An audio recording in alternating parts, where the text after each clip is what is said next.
अगला क्वेश्चन देखो अपने यहाँ पे क्या कह रहा है, question number 141। The expenditure of a company increases by 25%, then increases by 30%, then further decreases by 20%, the overall percentage change in the expenditure. ये सवाल अपना वहाँ पे सक्सेसिव का मेथड का है, सक्सेसिव परसेंटेज का है। भाई पहले कंपनी का एक्सपेंडिचर 25% से बढ़ता है, फिर 30% से भी बढ़ता है, फिर 20% से डिक्रीज हो जाता है। तो मुझे बताना ओवरऑल कितना परसेंट चेंज आया है। भाई पहले कितना परसेंट से बढ़ रहा है, पहले 25% से बढ़ रहा है, फिर 30% से बढ़ रहा है, फिर 20% से घट जा रहा है। इसका एक डायरेक्ट फॉर्मूला भी होता है, x प्लस में y प्लस में एक्स वाई बटे 100 अगर 2% से बढ़ाया गया। सक्सेसिव परसेंटेज क्या होता है, एक मेथड होता है जिससे हम इस तरीके के सवाल को सॉल्व करते हैं। ये अपने आप में एक टाइप है। उसमें क्या होता है, मैं पहले किसी भी अमाउंट को कुछ परसेंट से बढ़ाता हूँ, फिर जब बढ़ चुका होता है उसको मैं फिर से कुछ परसेंट से बढ़ाता हूँ, फिर मैं उसको कुछ परसेंट से डिक्रीज करता हूँ। वही होता है अपना सक्सेसिव मेथड, वहाँ पे सक्सेसिव मेथड लगता है। तो उसका अगर 2 बार बढ़ाया गया होता है या फिर 2 बार बढ़ाया घटाया होता है, उसका डायरेक्ट फॉर्मूला होता है एक्स प्लस एक्स वाई बटे 100। वहीं अगर 3 बार, जैसे यहाँ पे 3 बार बढ़ाया घटाया गया, तो उसका भी एक डायरेक्ट फॉर्मूला होता है जो कि क्या होता है, X plus Y plus Z plus में एक्स वाई। अब दो की मल्टीप्लाई करके सम करके 100 से डिवाइड कर दो, एक्स वाई प्लस में वाई जेड प्लस में जेड एक्स, और उसको 100 से डिवाइड कर दो। फिर एक बार तीनों की मल्टीप्लाई कर दो, एक्स वाई और जेड, और उसको 10,000 से डिवाइड कर दो। ये अपना डायरेक्ट फॉर्मूला होता है। लेकिन हम यहाँ पे ये वाला फॉर्मूला यूज़ करेंगे तो ज़्यादा बेटर होगा, क्योंकि छोटे छोटे और इंपॉर्टेंट मतलब फ्रैक्शन वाले परसेंटेज दे रखे हैं, ईजिली वाले परसेंटेज दे रखे हैं। ठीक है, हार्ड वाले परसेंटेज नहीं दे रखे। भाई अगर मैं इसका इसके साथ निकालूं, 25 का अगर मैं 20% के साथ निकालूं ये वाला फॉर्मूला लगा के, तो दो का फॉर्मूला भी लगा कर सकता हूँ। 25 - 20, अगर मैं दोनों को प्लस करूँ, 25 - 20 मतलब क्या आएगा, 5% आएगा। और अगर मैं उसकी मल्टीप्लाई कर दूँ तो माइनस का आएगा कितना, 500। 25 दूनी 50 और 1 0 500, माइनस का 500। उसको मैं 100 से अगर डिवाइड करूँ तो माइनस का 5 आएगा, तो माइनस का 5 आएगा। भाई यहाँ से तो ये पूरा कट ही गया, यहाँ से तो ये पूरा कट ही गया। तो यहाँ पे कुछ नहीं बचा, केवल मेरा जो यहाँ पे परसेंट चेंज आया है ये तो जीरो हो गया। अब जीरो के साथ अगर मैं यहाँ पे 30% निकालूं, तो इसका मतलब मेरा जो यहाँ पे एक्सपेंडिचर है वो 30% चेंज हुआ है। ऑप्शन नंबर बी इसका बिल्कुल करेक्ट हो जाएगा। तो आया समझ में, अगर मैंने इस दोनों का निकाला तो जीरो हो गया वो पूरा। इसका मतलब अगर मैं 25% बढ़ाता हूँ, फिर 30% बढ़ाता हूँ, फिर माइनस का 20% बढ़ाता हूँ, अगर मैंने इन दोनों का एक साथ लिया तो 0% बढ़ा हुआ। अगर मैंने पहले 25% बढ़ाया फिर 20% से बढ़ा घटा दिया तो वो वैल्यू अब जीरो हो चुकी है। फिर अब 30% से बढ़ाऊंगा तो 30% बढ़ेगा ना, तो चेंज कितना है, 30%। ऑप्शन नंबर 20 का बिल्कुल सही हो गया। ठीक है, तो दो दो करके भी हम इस तरीके से निकाल सकते हैं। अगले सवाल पे चलते हैं। अगला सवाल देखो अपना यहाँ पे क्या कह रहा है, क्वेश्चन नंबर 142 है। A person could save 20% of his income a year later, his income increased by 25%, but he could save the same amount only as before. By what percentage has his expenditure increased? बड़ा ही अच्छा सवाल है, बस आपको एक बार language समझनी है। भाई income is equal to expenditure जमा सेविंग होता है, बिल्कुल। अब एक पर्सन है जो कि अपनी इनकम का 20% सेव करता है। अगर वो 100 रुपये कमाता है तो उसमें से 20 रुपये सेव करेगा, तो एक्सपेंड कितना करेगा, 80 रुपये एक्सपेंड करेगा। भाई 100 मैंने क्यों लेता हूँ, क्योंकि 100 एक इतना परसेंट, इतना प्यारा नंबर है 100, कि उसमें जो भी डायरेक्ट चेंज आता है वो डायरेक्टली परसेंटेज में आता है। तो मैं 100 लिया, उसका 20% 20 होता है तो वो उसका सेविंग हो गया, तो बाकी का बचा 80 उसका एक्सपेंडिचर हो जाएगा। अब क्या बोला गया है, अगर उसकी इनकम 25% से बढ़ जाती है, 25% से बढ़ जाने का मतलब 100 का 25% 25 ही होता है, तो इसका मतलब मैं मान के चलता हूँ अगर उसकी इनकम 100 रुपये रही होगी तो उसकी इनकम 25 रुपये से बढ़ जा रही है, लेकिन उसके सेविंग में कुछ नहीं बढ़ रहा। उसके सेविंग में कुछ नहीं बढ़ रहा, पहले जितना सेव करता था अभी भी वो उतना ही सेव करता है। इसका मतलब ये जो भी इनकम बढ़ा है वो एक्चुअली में उसके एक्सपेंडिचर में ऐड हुआ है, उसके एक्सपेंडिचर में जुड़ा है। तो कुल मिला के जो भी उसकी इनकम बढ़ी है वो टोटल उसके एक्सपेंडिचर भी उतना ही बढ़ गया है 25 रुपये से। मुझे फाइंड करना है उसके एक्सपेंडिचर में कितना चेंज आया है। भाई पहले वो एक्सपेंड करता था 80 रुपये, अब वो 25 रुपये और करता है। अगर मैं यही फाइंड कर लूँ ये 25 रुपये एक्चुअली में 80 का कितना है, तो मुझे पता चल जाएगा अब उसकी जो एक्सपेंडिचर है वो कितना परसेंट से बढ़ गया है, कितना परसेंट अब उसमें चेंज आ गया है। भाई बढ़ने घटने का ही तो मतलब होता है चेंज। तो अगर मैं फाइंड कर लूँ ये 80 एक्चुअल में, जो 80 का ये 25 कितना है परसेंट में, तो मुझे पता चल जाएगा कितना परसेंट उसके एक्सपेंडिचर में चेंज हुआ है। तो बस इसको फ्रैक्शन में कर दिया। अब परसेंटेज में कन्वर्ट करने के लिए 100 से मल्टीप्लाई कर दो। 20 चौका 80, 20 पंजे 100, 25 पंजे 125, और 125 को अगर मैं 4 से करूँगा तो कितना आएगा, 31.25। ऑप्शन नंबर सी इसका बिल्कुल करेक्ट हो जाएगा। तो आई होप आपको ये सवाल समझ में आया होगा।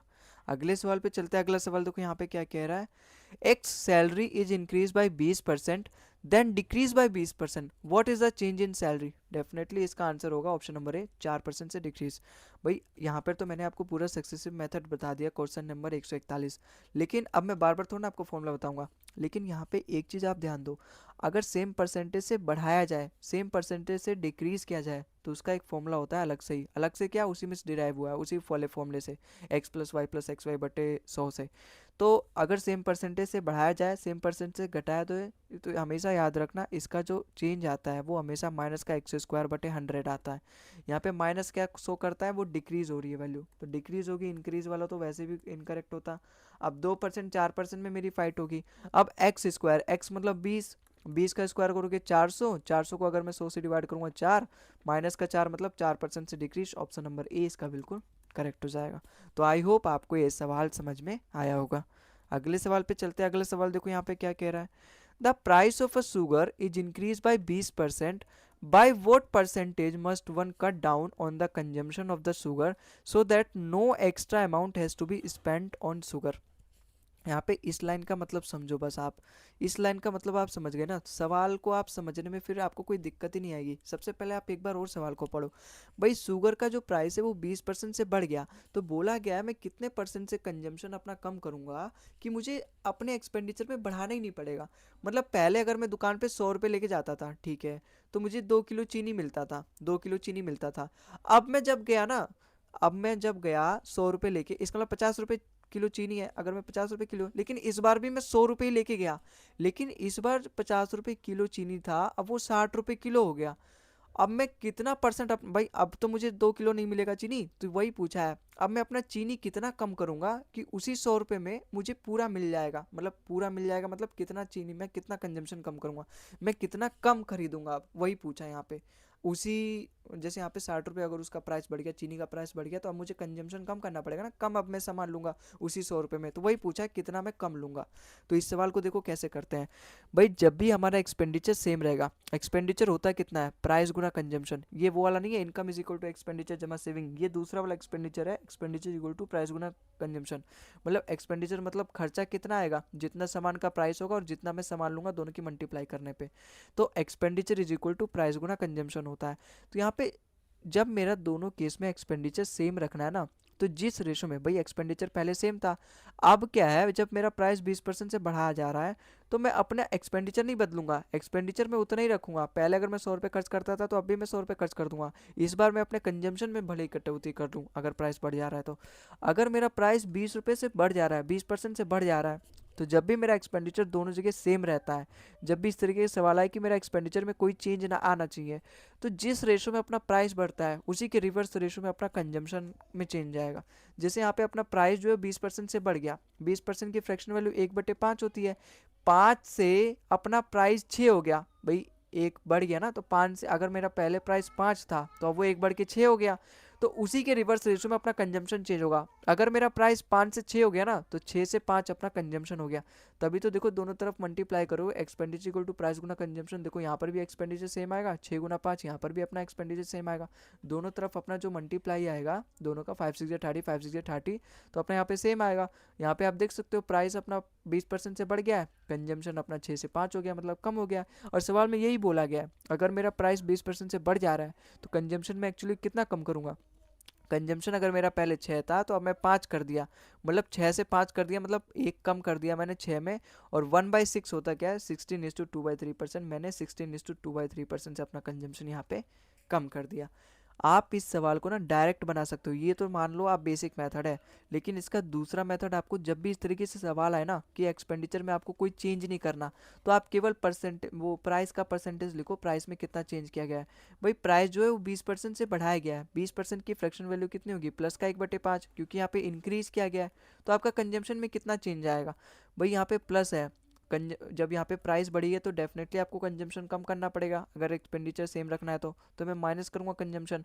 और यहाँ पे प्लस है ना, तो इन दोनों को प्लस कर लो, 1 और 5 6, तो नीचे 6 आएगा, ऊपर 1 है तो ऊपर एज इट इज़ 1 ही कर दो, तो माइनस का 1/6 देखो बराबर आ गया, वही आ गया जो मुझे यहाँ पे एक ही लाइन में मिल गया मुझे 5 सेकेंड में ही। तो 1/6 होता है क्या, 16:2/3%, ऑप्शन नंबर बी यहाँ पे यहाँ से भी करेक्ट है। ठीक है, तो आई होप आपको इसका शॉर्ट मेथड भी समझ में आया और बेसिक मेथड भी समझ में आया। अगले सवाल पे चलते हैं। अगला सवाल देखो अपना आई थिंक रिपीट है ये, चलो कर लेते हैं। A family spent 8% of its monthly income on charity. In a particular month, the family spent 1200 on charity. What was the income in that? भाई इसका आंसर आया था ऑप्शन नंबर ए, खुद करके देखना। ऑप्शन नंबर ए 15,000 इस सैलरी फैमिली की monthly income थी। ठीक है, इस सवाल आपके लिए होमवर्क है, किस तरीके से सॉल्व किया है कमेंट में बताना। एक लाइन का आंसर है, कमेंट में बताना है, वो इक्वेशन बराबर कर देना, बस मैं समझ जाऊंगा हाँ आपको ये समझ में आ गया। तो ये सवाल आपके लिए होमवर्क है।